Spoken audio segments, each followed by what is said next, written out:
यमुना नदी का पानी वसुदेव जी के पैरों से शुरू होकर गर्दन तक पहुंच चुका था। अगले 10 सेकंड में भगवान कृष्ण पानी में डूबने वाले थे। लेकिन क्या आपने कभी सोचा है कि यमुना जी अपना पानी का स्तर बढ़ा क्यों रही थी? क्या वे कान्हा को डुबाना चाहती थी या इसके पीछे 5000 साल पुरानी एक ऐसी शर्त छिपी थी जो त्रेता युग में श्री राम के साथ तय हुई थी? और उसी जल प्रलय में आसमान से अचानक शेषनाग नीचे आकर भगवान कृष्ण के सिर पर छत्र क्यों बने?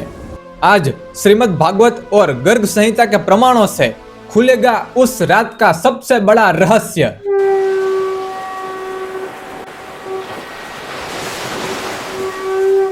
अक्सर हमें यही बताया गया है कि कृष्ण भगवान थे, इसलिए यमुना जी ने रास्ता दे दिया। लेकिन सच तो ये है कि उस रात यमुना जी रास्ता दे ही नहीं रही थी।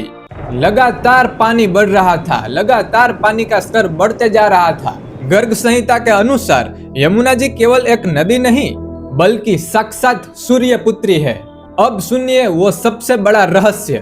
त्रेता युग में भगवान श्री राम अवतार में थे, तब यमुना जी ने उन्हें पति रूप में पाने के लिए हजारों सालों तक तपस्या की थी। लेकिन हमारे मर्यादा पुरुषोत्तम श्री राम एक पत्नी व्रती थे, इसलिए उन्होंने वचन दिया था, मैं द्वापर युग में कृष्ण रूप में आकर तुम्हारी यह इच्छा पूरी करूंगा। अब ध्यान से सोचिए, 5000 सालों से जिसकी प्रतीक्षा थी वे पर ब्रह्म आज एक छोटे से बालक के रूप में उनके सामने थे।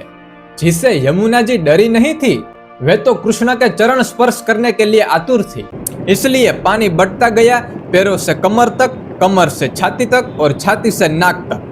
अब जो होने वाला है वो सुन के आपके रोंगटे खड़े हो जाएंगे, तो ध्यान से सुनना।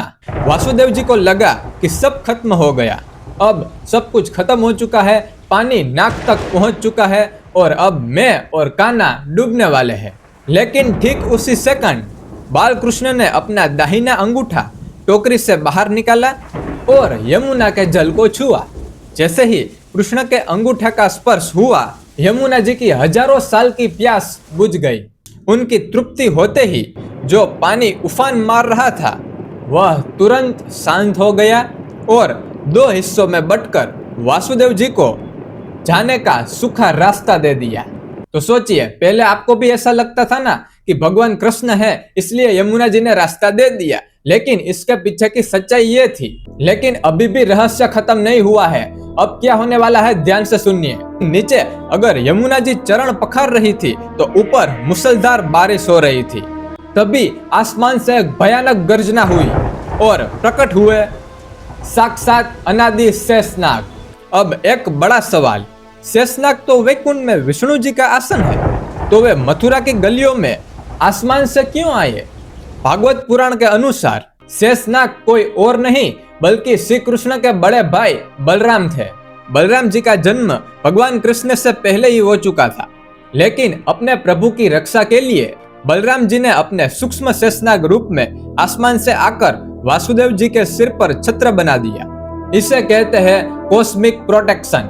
ऊपर से शेषनाग रक्षा कर रहे थे और नीचे से यमुना जी रास्ता बना रही थी। तो देखिए कैसे अद्भुत लीला हुई है भगवान कृष्ण के जन्म की। ऊपर से शेषनाग रक्षा कर रहे थे बारिश से बचाने के लिए, और नीचे से यमुना जी ने खुद रास्ता दे दिया था। तो इस घटना से एक सीख आपको जरूर लेनी चाहिए, सुन के जाना।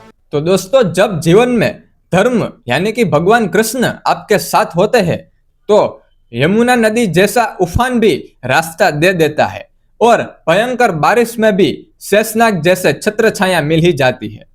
तो क्या आपको यह रहस्य पहले मालूम था? क्या आपको भी यमुना जी की इस शर्त के बारे में पहले से पता था? और अब आप कमेंट में जय श्री कृष्ण लिखिए और अपने परिवार के साथ भी यह रहस्य शेयर कीजिए।